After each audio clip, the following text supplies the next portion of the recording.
आपले हात आकाशाला भिडले तरी पाय मात्र जमिनीवरच असायला हवेत.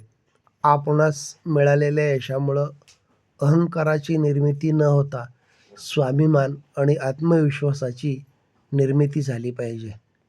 मुलं नजरेच्या धाकात असावीत. मारपीट आणि शिक्षा ही आसुरी क्रूरतेची लक्षणं आहेत. स्पर्धेत आणि जीवनात यश मिळवण्यासाठी प्रत्येक क्षण आणि प्रत्येक प्रयत्न महत्त्वाचाच असतो.